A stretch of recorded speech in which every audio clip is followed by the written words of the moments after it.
In the 5th century of the Christian era, a philosopher arose who has been remembered as the last one whom Plato might have welcomed into his school. Boëthius, a magnificent person, came in a time in the history of Europe in the Dark Ages, was a tragic ground for thinkers, and most of those who had really important things to say perished. Boëthius was one of them. He was sentenced to death, remained for years in a lonely prison, and was finally executed. Before his death, he prepared a little work called The Consolation of Philosophy, and this has become one of the great classics of the world, for it reveals things about philosophy and wisdom that I find in no other writing, either contemporary or later. Actually, we must therefore bear in mind that Boëthius was a very devout scholar, a person of great personal integrity, who devoted most of his life to the search for truth. And every little fragment of truth he found, he served and tried to bring it to the attention of other people. Therefore, we may say definitely that he lived in love of truth, and he died in the consummation that his love had not been in vain. So we start with this problem by introducing a little part of the story of Boëthius. It seems that in this lonely stone prison, where he remained for some time before his execution, he was alone with his thoughts. He had nothing to help him or to guide him but his own inner life. He knew perfectly well that he would never be released. It was not day to day just when, but he knew that his death was inevitable. So with these considerations, he had nothing to fall back on but his own inner life. And realizing this and determined to live according to it, he settled down quietly to the contemplation of truth. And one night, while he was contemplating as best he could in that stone cell the wonders of life and the wonders of the universe, a great light came into his prison. And in that light appeared a magnificent figure of a woman, robed like Hypatia of Alexandria, radiant, hallowed, everything stupendous. And she came up to him and she said, "I am the one you have served. Now you are in need. I will serve you." And she explained to him very definitely that all he had learned to help other people had created for himself a debt which truth owed him, and that as long as he remained in the material world, truth would lead him, guide him, and give him the intelligence and the wisdom and the love to face the things he had dreamed of and believed. As a result of that, his essay on the consolations of philosophy has become a classic. It was in this realization of the return of the good deed to the one who does it that Boëthius became aware of something, namely that truth is not a word. Truth is not a doctrine. Truth is not essentially a system or a school. But as all the ancients realized, truth is a living thing. It is a creature itself. It is something that has its own being. It has its own life and its own death, its own beginnings and its own ends, in infinitude beyond our comprehension. But truth is a conscious being, and this being appeared to Boëthius in the prison. And from this truth he learned to live from day to day. He gained then the answers to all the questions he had asked. He gained knowledge of the distant places and the high places and the low places. He learned all the mysteries of space and time. He suddenly realized that truth was a great teacher, the one thing in life that knew that truth alone could lead man to perfection. And this perfection he had to earn by giving his own life to truth. Therefore, we are able to follow some of the thinking of the ancients concerning the mysteries of life. We think of things today merely as objects. We think of hope as some kind of a word representing an emotion. We think of wisdom merely as mental penetration. We think of love as merely a personal emotion of our own, shared by others, but still merely an emotion. But to the ancients and to the wise, these so-called things were actually beings. Love, it was a reality. It was a creature. It was not merely a relationship. And from all the ancient and classical writings, we find that the Greeks, the Egyptians, and Persians, and nearly all foreign peoples have personified their virtues. When they think of strength, they think of a certain power. When they think of wisdom, they think of a person who is wise. And so the ancients created gods for every emotion, every thought, every attitude of the human mind. Therefore, we have Jupiter ruling over one thing, we have Saturn ruling over something else. To us, these things are meaningless. We have a very different code. But to the ancient people, with their mystical opportunities, these different things were realities. Hope was a being, not a thing. Hope was something that grew like a child in its mother's womb. Hope was a great moment of veneration, like the individual taking holy orders. All these things were part of a being, and all great good things are beings. They are personifications or embodiments of principles, and they appear to us as a kind of language of symbolism, a language which enables us to share in the wisdom which they impart. So Boethius in his cell saw in the vision of the power of enlightened love the fulfillment of a dream, the dream of the ages. He was told by this radiant vision that she had been with him from the beginning. The moment he dedicated his life to truth, she was with him. She would be with him to the end of his days, and at the same time she would be with all others under the same conditions, because no one walks through life entirely alone, and those who have given themselves to unselfish service to others walk constantly with a radiant presence beside them, something that is going to guard them and protect them, because they have deserved it, because they have earned the peace of inner life. They will have it regardless of what happens in the outer world.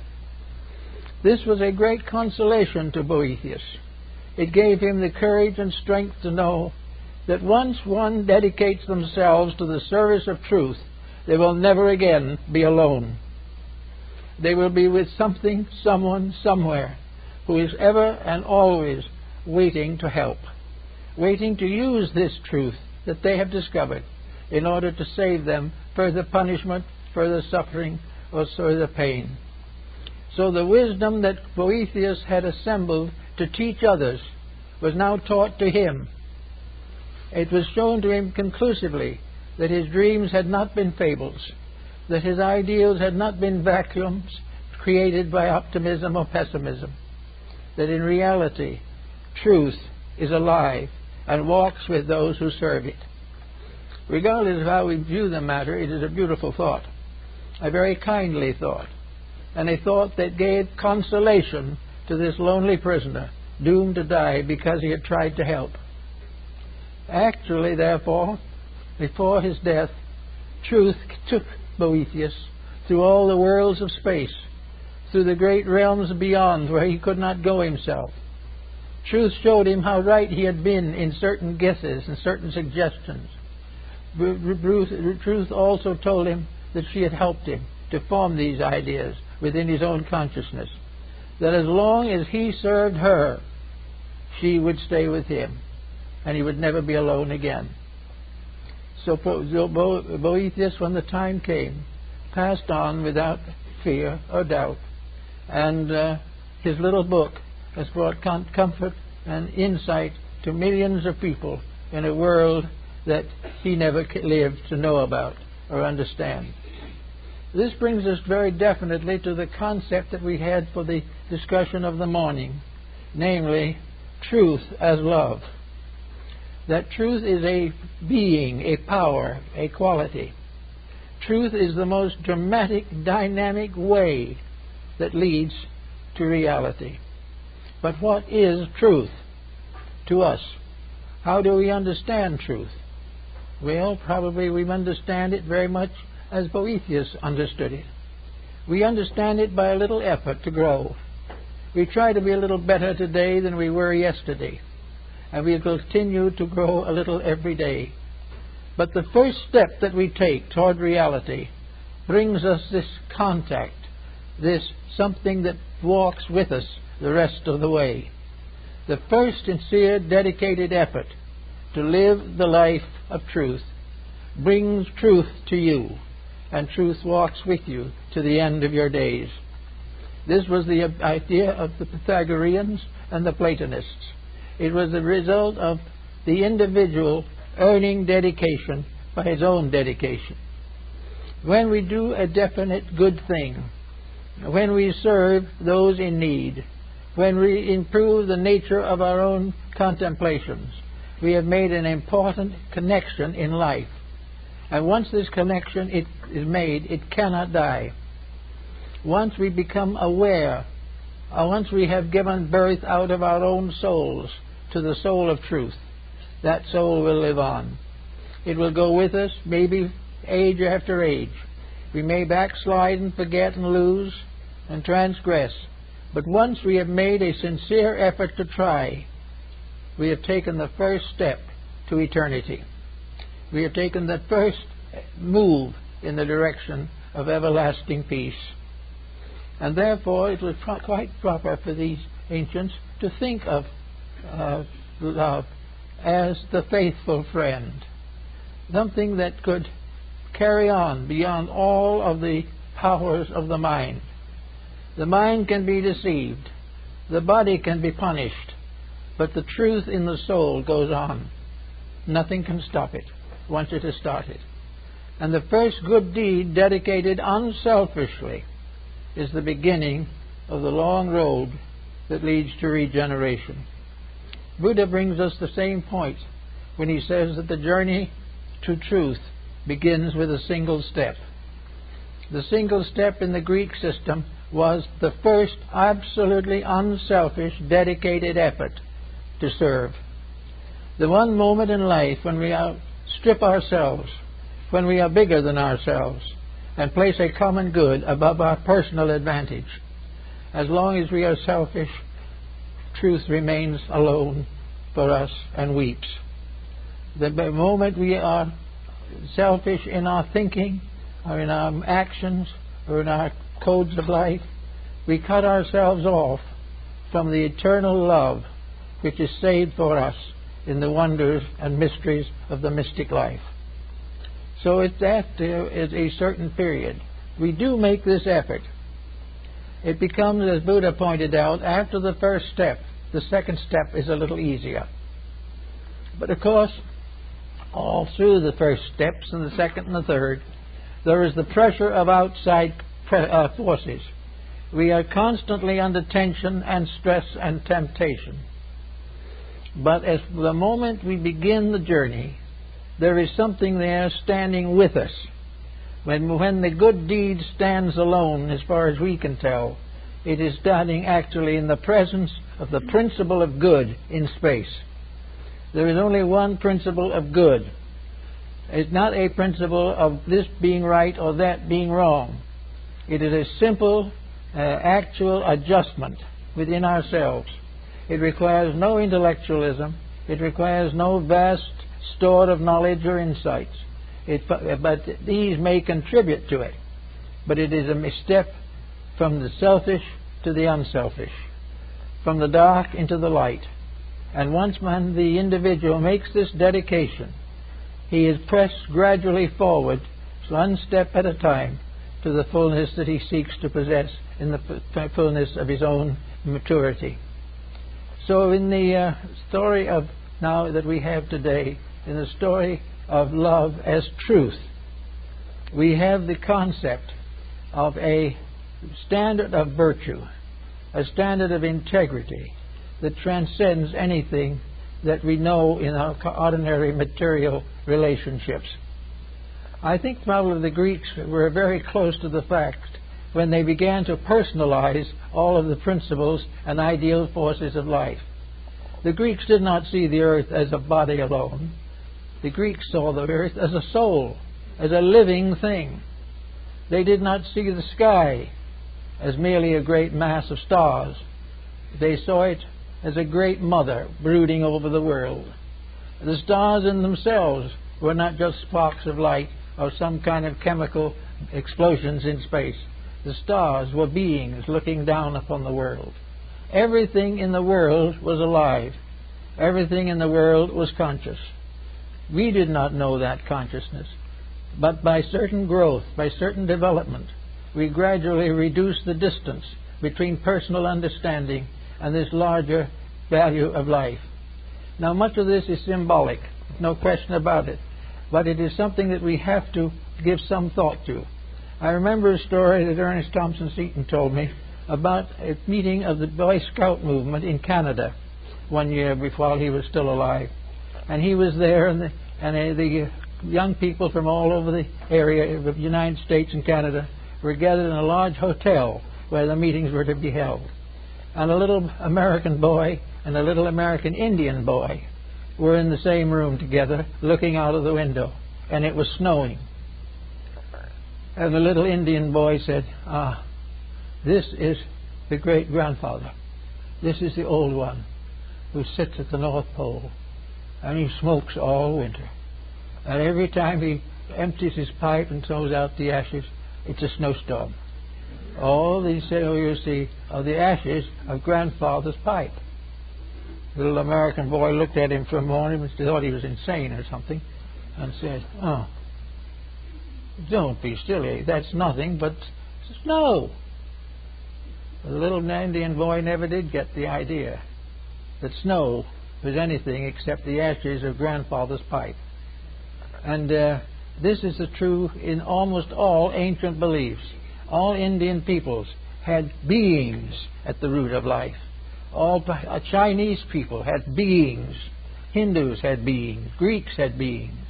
It is only in our modern scientific world that we transform these beings into scientific formulas of numbers and letters and try to bestow upon these formulas the interpretation of the mysteries of life.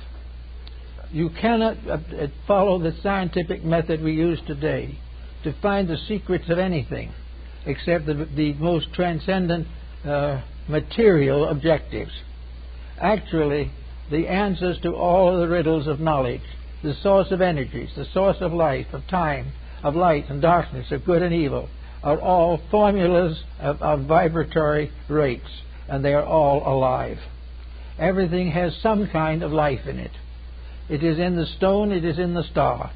They are tied together by a tremendous unity. So Boëthius went out with the vision of the wonderful Lady of Light to gaze at the and contemplate the space around him. He saw it filled with life, not with dead atmosphere, not with just earth and air, but filled with living things, beautiful things, wonderful things, that surrounding man and all of his knowledge and thoughts and his ignorance also is a world of living things that he can't even see, a world he doesn't even believe in, but a world which affects him every day, a world which moves in upon his moods, upon his attitudes, a world that punishes him when he is selfish, a world that praises him when he is right. And he will recognize that in a mysterious way there are forces in that world which will guide him to his proper destiny if he will keep the rules. Each individual must live the life if he would know the doctrine. And when he does so, he realizes that the life that he is going to contact is not simply energy. It is not just a thought floating around. It isn't even a mentation in the mind of God. When he keeps the rules, Space is with him. Time is with him. Eternity is with him. Little by little, the purpose for himself is fulfilled, and the time will come when he likewise will be a unit of conscious energy in the great fields of universal life. So we all have not only this type of thing, but we also have to look around us to see what's happening. We look around and we see today the problem of air pollution. With that air pollution, thousands, millions of things die. This air pollution is against the rules. Therefore, nature will never support it. And nature will continue to punish it until it corrects its own mistake. Nature will never permit evil to survive. It will never permit the wrong to win. There will be moments of apparent victory, but they will be followed by years and centuries of terrible defects and disasters. Everything that we have around us lives in a sea of truth, lives in a vast organism that is based upon infinite wisdom and infinite love. These are the ruling powers.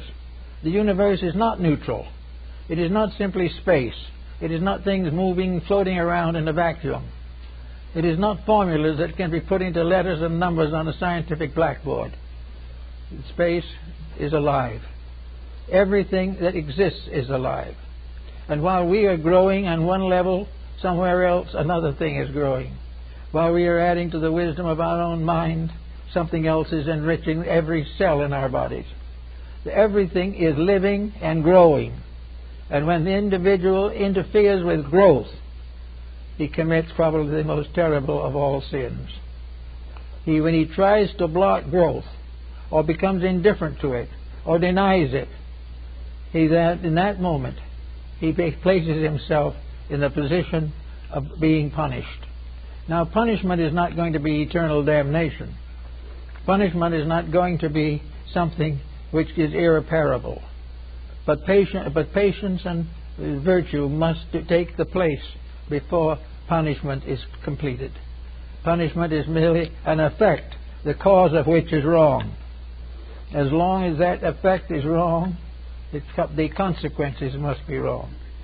And what are the basic rules of this mysterious being, this infinite good one, whom we all worship under one form or another, or most people recognize under the general term of God?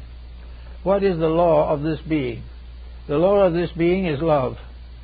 The law of this being is that in all matters, an infinite tenderness guides erring life back to its source and forward to its perfection. These things the ancients recognized. We don't recognize them very much anymore.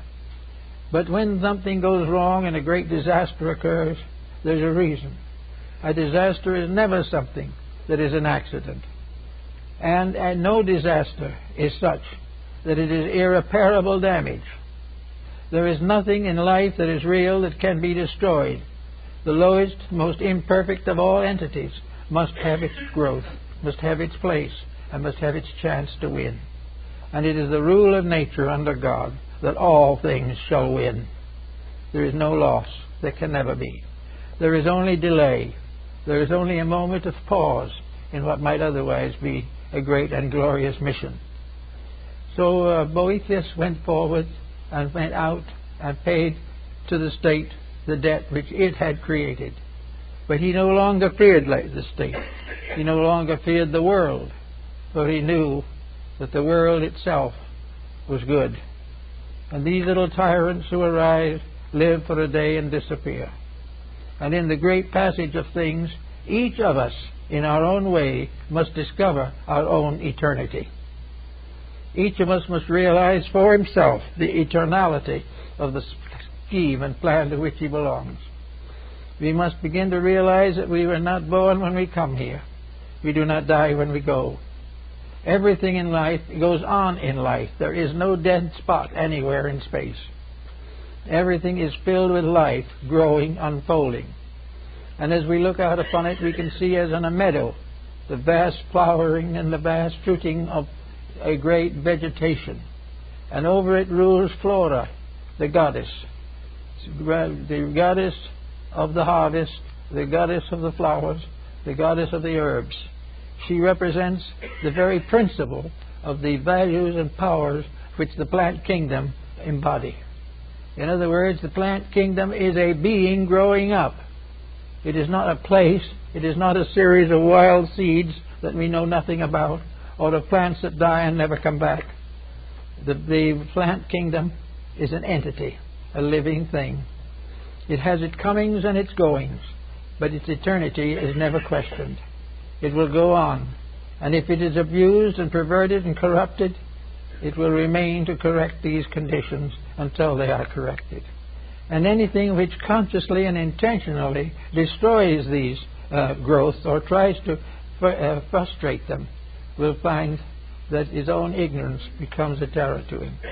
The individual who tries to kill something is an individual who will then become frightened that he himself will die. And he was wrong when he thought he killed. He was wrong when he thinks he will die. All things are part of a plan so much bigger than we are that we can't even contemplate them.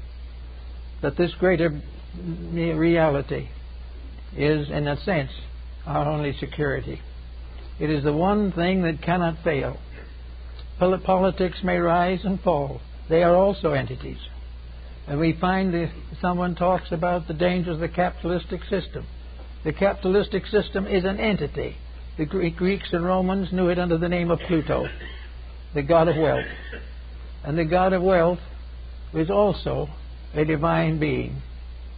And the god of wealth has to grow and outgrow its own possession of wealth by outgrowing it through all the creatures that it has fashioned. Therefore, wherever wealth is, it must be outgrowing itself.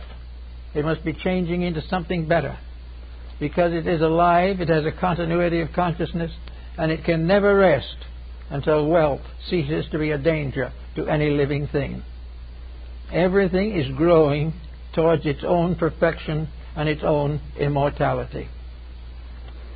As we go a little further into this rather complicated situation, we realize that all over this earth there are religions, many different faiths, many different beliefs, so many gods, so many creeds, so many paths that wind and wind. But religion finally is one being, and that one being is what nations of the world have called God. Religion is the lifeblood of God. It is part of this tremendous power whose body nature is and God the soul. So this is a being that we deal with. Religions are evolving. People are evolving. Institutions are evolving. Everything that is born grows. And when its maximum growth has been achieved, it slowly disappears to give rise to a new embodiment of itself in something higher and better. We are desperately concerned today about the future of our world, and from a standpoint of our physical existence, we are well justified. But let us also remember that, as the Greeks realized, our world is alive. Our world is a great being crawling through space, passing through the solstices and the equinoxes, and passing through the arches and ways of heaven. Our earth is alive. This again we have forgotten. Therefore, when we exploit it as we do, we forget the troubles that we cause for ourselves. Our earth is a very benevolent mother, and as a Mother Earth, it is worshipped and recognized by most of the faiths and religions of mankind. This earth is a wonderful and gentle thing. But when we begin to exploit this, we recognize that we are doing an evil. We are trying desperately to corrupt something that cannot ultimately be corrupted. This is the kindly mother becomes the stern parent. When we abuse the powers which are given to us, these powers must punish us. Because in the final end, if you do not punish when it is necessary, the ultimate victory cannot be attained. So we have an earth now that is worthy of our consideration. Not simply because it is a heap of dirt, not because it is filled with earth or covered with plant life, an earth that is alive as a being, an earth which is worthy of our love, worthy of our tender support, and constantly needing our agreement with its own laws. Unless we keep the rules of earth, earth cannot keep our rules.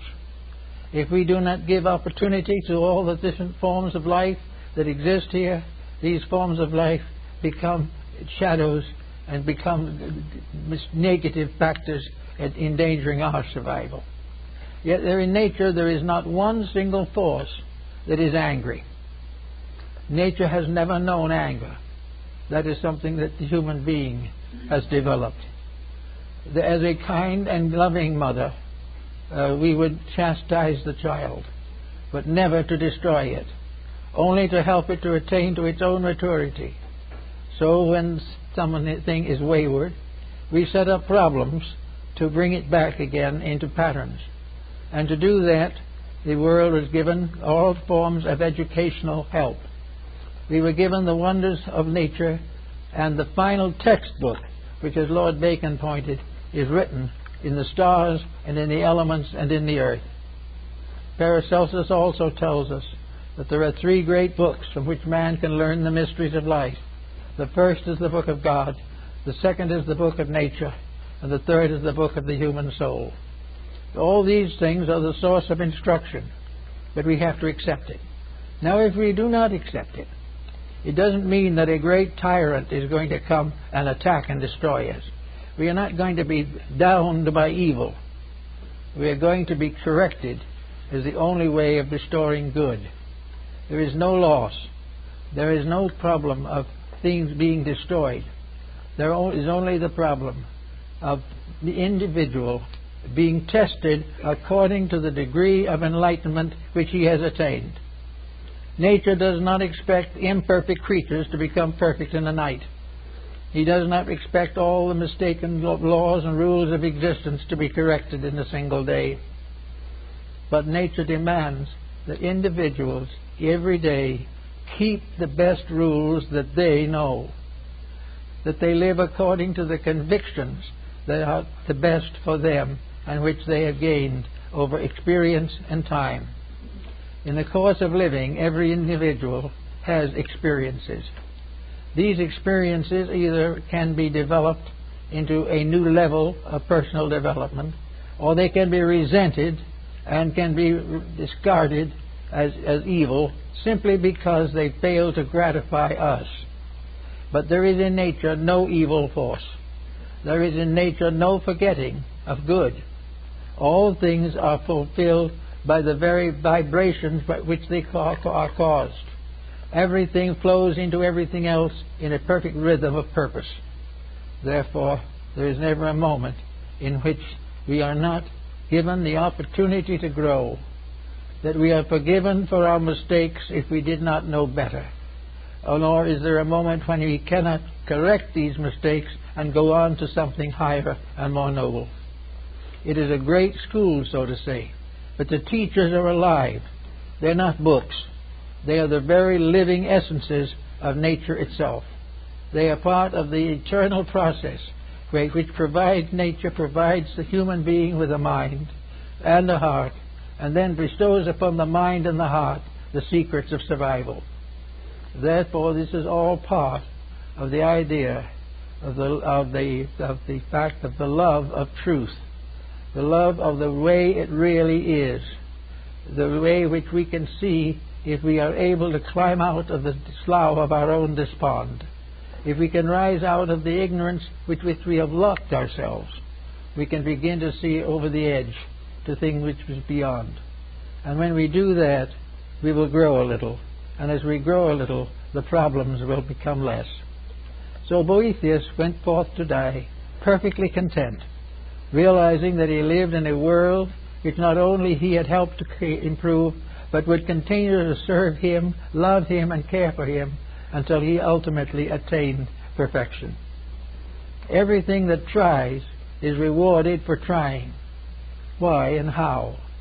Well, if no one tries, nothing tries, unless it has a vision of something better. It may not know how to attain that something better, But if it is willing to try, it means it grasps the possibility of improvement. The moment the individual grasps at this moment of realization that improvement is possible, he begins to grow. Now, if in the first time he has this realization, he looks around, he says to himself, yes, I think I'll be a little better than I was. I'm going to correct some of my faults. So he goes out, and the first day he's out, he had a little trouble with something, and he gets irritated. Then a little later, something else comes along, and he's a little more irritated. And gradually, this one moment of enlightenment fades out, and he's back again in all his problems and all his miseries. So this may happen many times. There are false starts, well intended, but not supported by sufficient energy, sufficient libido to survive and amount to anything. But ultimately, the effort to grow will produce a fair start. Most of the starts that we have in modern times have arisen within religion. While there are many backstopping and falls in religion today, there is also a great effort to grow spiritually a little. And dedication to religion, dedication to the service of our brother man, dedication to love of God, dedication to the recognition of the great power of redemption in every religion and faith of mankind. When we begin to get this feeling, pretty soon it reaches a point where it doesn't go away entirely. Then we do something very foolish, and we are sorry. We are actually embarrassed to realize that we couldn't do better than that.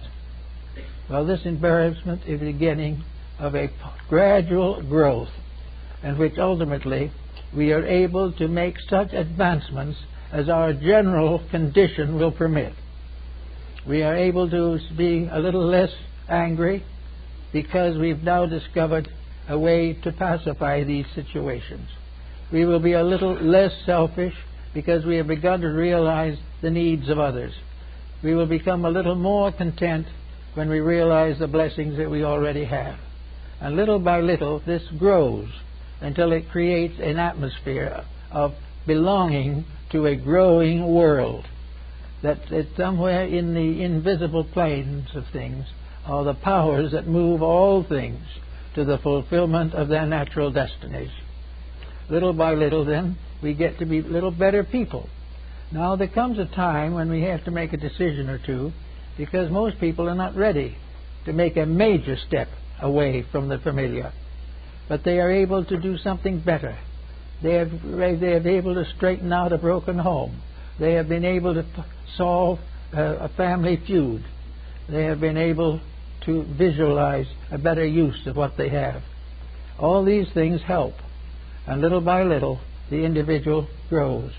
And the moment he has made a few growths like this, when he has been able to forgive an enemy honestly and completely, when he has been able to prevent an extravagance which he knows he should not have, when he is able to live in his own life without neglecting his children, all these things come little by little until he gradually tries to put his own life in order.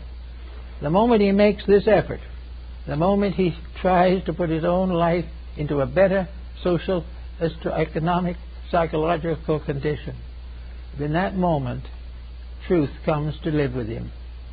The radiant being takes up its abode in him and will be with him from then on until he makes the ultimate adjustment. It will take him through tragedy without breaking his spirit. He will go through hardships but will not recognize them as evil. He will do all kinds of things because within himself there is a great dawning coming. There is a moment of realization of something better, something nobler. And he sees that the things he has objected to and the things he has rejected, these things were false to begin with. But he didn't realize it. For when the time comes, he will discover that this truth principle within himself becomes the final censorship. Now, this censorship will never be excessive. It will never demand more of any individual than he is capable of giving.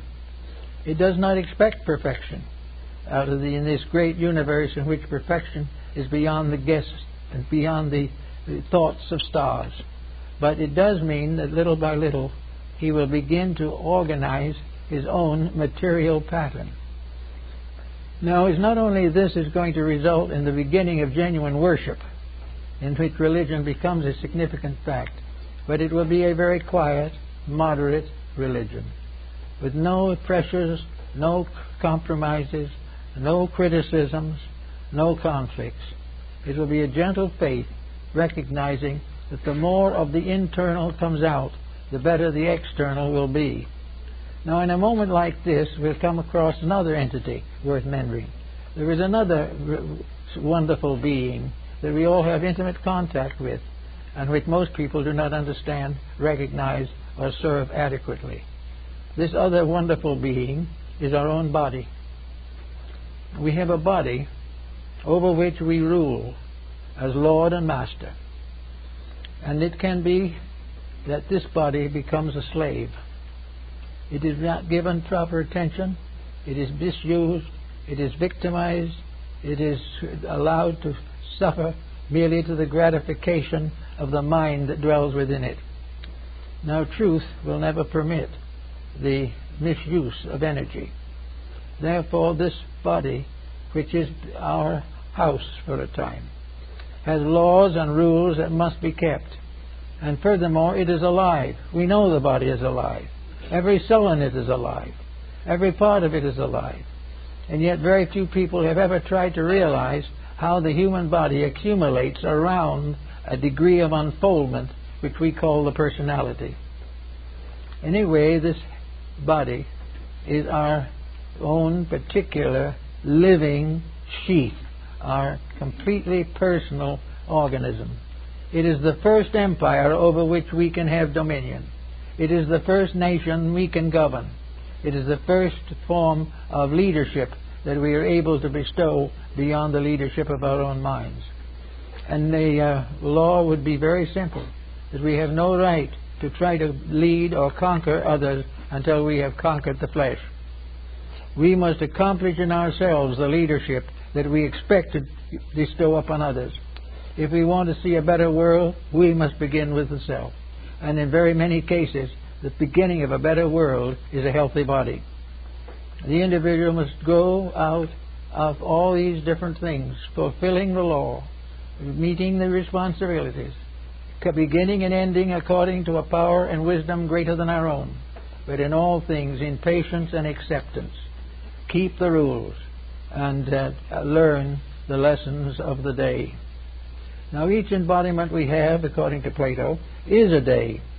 It is a day in our own growth. It is the day we go to school to learn something. Now, we look around us today and we realize that as a school, our daily life is not much of a success. We do not have a discipline to take care of us through these years of growth by which we must finally reach our own adult physical years. So nature depends upon this problem and gives us certain ultimata to face it with. Nature gives us the rules, and when we do not keep the rules, nature gives us the example of the broken rule. And one of the most beautiful and wonderful displays we have today is this great tapestry of broken rules. Now, everyone is worried about these broken rules because they are a danger to us. But we have not worried enough yet to correct it. We are still trying to play hooky in the school of life. We are still convinced that we are here to have fun, to have wealth, to have influence, to become famous. And as long as we do that, the great genius of truth will not be with us. When any ambition is false, it is not sanctified and it is not fulfilled by the laws of life. Whenever we have an ambition that is contrary to good, that ambition will ultimately destroy us. Whenever we forget our relationship with other living things, when we forget the brotherhood of life, if we get the parenthood of life, in these factors we begin to sound out our own troubles. This is being very clearly indicated today. Boethius is not here to explain it. Maybe he is, but he was not able to live then to continue into the change that followed the Middle Ages. But we know that the rules of life that we have broken have put us exactly where we are now. Now the question still remains, how does it do it? Why does it do this, and how? Why is it that when we support the wrong thing we get into trouble? That is because there is a rule back of it that tells us what the right thing is, and that rule is immutable.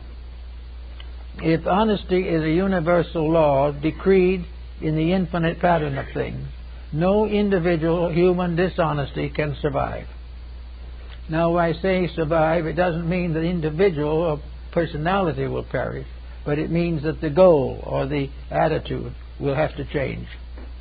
There is no possible way in which evil can achieve rulership over the world.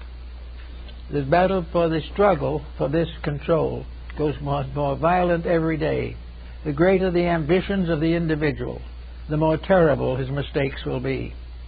The more desperately he tries to escape the consequences of his own conduct, the more desperately those consequences will close in around him. He cannot, because there is something in life that says he can't escape them. And the symbol of that something in ancient times was the great mother of mysteries, the great mother of the world. For all physical creatures are under one motherhood, the motherhood of the mysteries, the motherhood of the Virgin of the world, the motherhood of the mother who remains a virgin forever and bears children unto the eternity of things. All these wonders and mysteries are very simple. But the great mother of the earth, the great mother of the mysteries, is nature itself. Not as a blind force run by physical means and few chemical symbols to tell what it is, but a living, vital force that dreams, thinks, hopes, prays, does everything necessary to bring home the wayward children. That something which knows that the problem must be solved, that there can never be allowed for evil to survive, that never can ignorance prevail, never can violence destroy peace. And in the process of doing this, nature finds the individual, unfortunately, lacks the internal resources to make the proper decisions. He cannot say to himself, I have told a lie, and therefore I must correct it. The individual tells the lie, thinks he gets away with it, and then a consequence sets in that hurts him. And this consequence that sets in is the only way that he can learn not to lie. He cannot be expected at this time to come to the moral solution all by himself. If he does come to that solution, it is because he is already on the road that leads to light. He is on the way to something better. But for most persons, responsibilities must be evaded. They must be avoided in every way possible, because they interfere with the smooth passing of a useless life. About that is the problem. There can be no smooth passing of ignorance. There can never be a success built upon stupidity. There can never be a peace built upon violence. There can never be a wisdom based upon a principle of ignorance. All these things have to be worked out in their own nature. And therefore we are all concerned every day with the world around us. But the great mother of mysteries is with us. She is brooding over us now, just as she always has. She is the one that is constantly waiting to bring the wayward children back again to the rules. And she will never stop until they come back. No one will ever be permitted to be a truant. Actually, the truant will hate punishment. The dope addict will hate to be prevented from gaining his justification or his pleasure from the narcotics. He will try everything he can and will hate the laws that prevent him from doing what he pleases. But above the laws that will make us do what we please, there is a great law that tells us we must do that which is right. And in this way, we gradually discover that there is a universe of intelligence, a universe of wisdom, a universe of good, a universe dedicated to the service of eternal truth and dwelling forever in the presence of the divine being.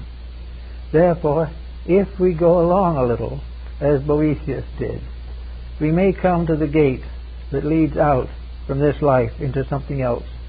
But when we go through, we will make the discovery that we have not been cast again into shadows, but that the light in ourselves, if it is there, will never leave us.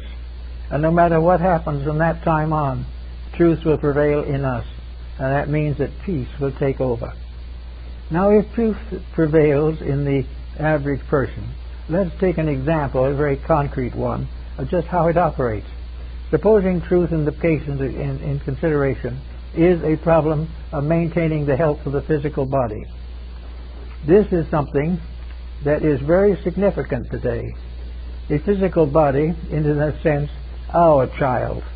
Each person has a body that is a kind of psychological infant with which he has been endowed, and we must train this body to serve him, or else he must relinquish his leadership and let the body take over. If the body takes over, he's in trouble. But he doesn't know he's in trouble, because if the body is gratified, the rest of him goes to sleep. But the real fact of the matter is, the body has to be brought into harmony. It has to be disciplined. Now, when the body is brought into discipline, it is said to be healthy. When the soul is brought into discipline, it will be said to be healthy. When the infinite in man is brought into discipline, then the universal being is healthy. Every compromise that destroys the leadership of the superior over the inferior is dangerous and must be carefully avoided. So we know from every experience of living that we can and do have the power to change things, to make them what they should be, to accomplish that which is necessary for the common good and for our own good. But before we settle down to the creative processes of changing the world, which we're all much interested in the moment, we should give a little thought to changing ourselves. Because actually, we find that this world is very hard to change, and we become more and more disillusioned as we see nation after nation breaking the peace, country after country exploiting other countries, and it looks very terrible. But if we look down from the heights of those things into private relationships, we find people after groups out to destroy each other. We find exploitation. We find the effort to dishonorably accumulate at the expense of others. We find the broken home and the broken heart and the broken body. So that we know that the great change that is necessary, we have not even been able to make in ourselves. Little by little, however, we have an answer to this. As the health problem goes along, we suddenly learn that there are ways that health can be improved. But improving health is nearly always a discipline. We have to do some things differently. We have to sacrifice some excess in order to achieve moderation.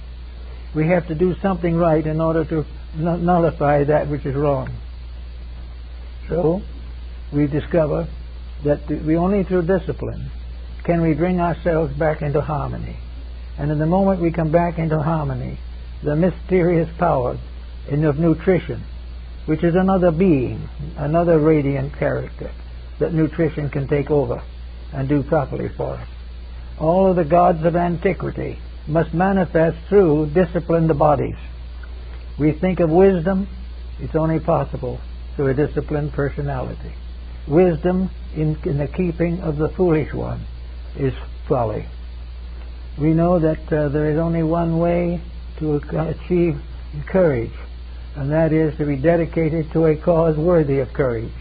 If we try to use courage to defend negative things, we risk hurt some more. Everything is there to challenge, but nothing is there to hurt for the reason of destroying us. It is because it is the only way to prevent us from destroying ourselves. Now, if we look around us in society today, we see the problem that is coming everywhere at this time.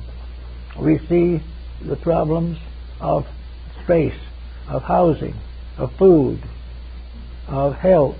All these things we see very definitely. We realize that something has to be done about them. So we start trying to plant trees. We try to find ways to purify water. We try to find ways to cleanse the earth of the pollutions and problems that beset it. We try to find ways to control populations, prevent the destruction of natural resources. Let us for a moment turn all these things back into ourselves and realize the reason that we can't solve the problem on the outside is because we haven't solved it on the inside. We haven't made the contact which make it possible. When Boethius was given the presence and vision of the saintly being that came to serve him in his sorrow, he gave us an account of a wonderful discipline and a wonderful courage against circumstances. So if we want to do any of these things on the outside, something must come to us on the inside. We cannot improve the world if we can't even save our own necks. We can't bring peace in the world if we can't have it in our own family. And how can we declare the ambitions false when we can't stop using narcotics for our own pleasure? All these things come back, as Plato tells us, and as the whole philosophy tells us, is all of these great changes can only come when the human being arises to meet them. The humanity is an entity, one human being. This human being is made up of now pretty close to 6 billion separate human beings. They are like the cells in a human body. They are part of one constitution. Over this one being is a unit, humanity, as one. This we find in the great man of the Zohar in Kabbalism. We find this one great being. And this great being's help and everything depends entirely upon the use that is made of the resources which comprise this great figure. We have to use these resources correctly. We have to solve the problem if we wish to have peace. We must make one humanity if we do not wish to be divided. Now, if we continue to wish to be divided, we not only have the problems of society, but we have the problems of ourselves. The individual who has not transcended his own selfishness is a very poor candidate for reforming the world. It is necessary for each person to recognize that he must make a personal contribution to the integrities of things. He must become aware of truth. He must become aware of what truth means. Not that it's a formula to write out and recite, not that it is something to be listened to in church, not that it's supposed to be in some scholarly textbook for the advancement of science. These are not the things. The truth we need is the inner truth of the love of truth, of the love of God as truth, deity recognized in the manifested form of the infinite parent, also always solicitous for the good of its children. We must think of the faiths of men as being the gateways to conduct. We must think also of all the dreams and hopes of the ages and realize that they cannot be fulfilled until the individual loves truth better than he loves himself. There is no way of solving the problem unless we become aware of a strange and wonderful beauty as Boethius saw it in his prison cell. A radiant being. We can call it peace. We can call it wisdom. We can call it love. We can call it whatever we want to call it. But it is a radiant power that blesses dedication, that rewards definite effort to perfect and to fulfill. It is something that can take over the life of the individual when he is no longer willing to dedicate that life to the fulfillment of his private ambitions. So with all these points, there is this wonderful opportunity that comes, which Boethius noted, and which is the love of truth. Now, love is a very capital word. Love to the average individual is a very physical word. Love to the theologian is an emotional experience. Life and love to the philosopher is an intellectual experience. But beyond this is the simple, direct fact of the love of truth. a love which does not require rationalization, does not require scientific proof, does not require anything but the evident fact that if we love peace, we will serve it. And if we serve peace, we will have peace. That if we serve and love truth, we will dedicate ourselves to truth. We will correct the curriculums of our schools. We will add knowledge to the courses necessary to instruct the young. And we will put ideals and principles ahead of profit and private enterprise. These things are the transformation of the love of truth as we know it today to the love of truth as it must be, a dedication to the fulfillment of the works of truth. Now, these works of truth are not simply strange things floating around in space somewhere, because truth, as Boetius found out, is a kind of being. It is something that lives but never dies. It is born but never ceases. In other words, it is almost actually another name for the human soul. But whatever we call it, it is the victory, the inevitable victory of good over evil. It is the complete victory of faith over fear. It is the complete victory of virtue over vice. And it is achieved because it is potentially possible to the individual. And each human being is born with the potential of the perfection of truth within himself.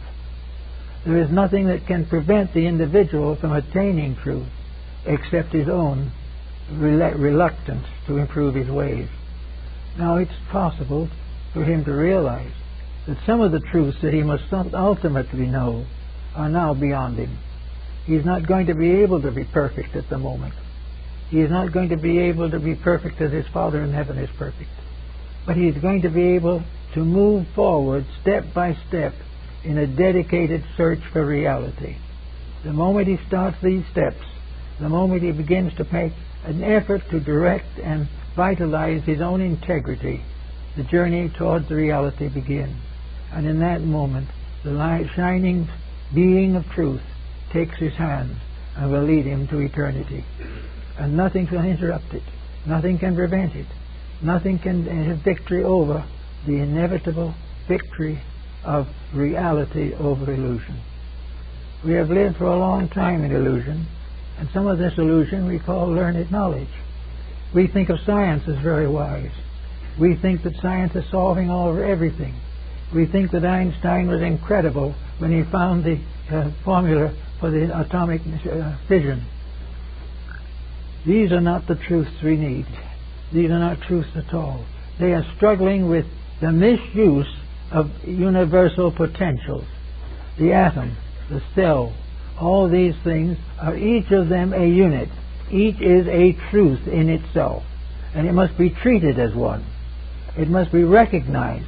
And if we wish to advance things, we must work together to make these various parts work together well in us. If we can make the cells of our own body cooperate, we have health. If we can make the various forms of knowledge to cooperate, we will have peace in the world. These things are part of our destiny. These things were well known to Plato and Pythagoras. They were well known to the foreign and eastern nations. And everyone has realized that it is impossible to solve our present problem unless the individual himself moves from a theoretical standpoint and ceases simply about talking about how things should be done to the dynamic experience of personal growth. And this personal growth, he can start where he is. He doesn't have to worry about anything. What is his problem at the moment? Well, maybe it's a need of a job. Or perhaps it is domestic difficulty. Perhaps it is a wayward child. We do not know what that is. But if whatever it is, if at this time he has not found a footing in a pattern for his own permanent growth, that problem which he faces today must become that footing, or one of its equivalent.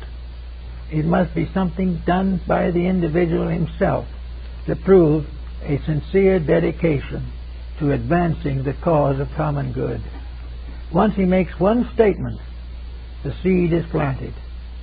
And once the seed is planted, it will never die. It leads, one good deed leads to others.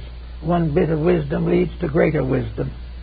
One concept of the divine love of the God for man is fulfilled in the divine love of man for God. These things are all part of a wonderful mystery. Truth in a mystery. Love and wisdom in a mystery. All these things we have to face as coming to us in the course of years. So we can wait in our own way for the radiant woman who comes to the prison cell and says, you have served God all your life. You have been a good person. And you are not going to be deserted in your gray hairs. The good you have done to others comes back as a radiant being to lead you to the peace and security that you desire. Under those conditions, things will get done in a reasonable length of time. Thank you.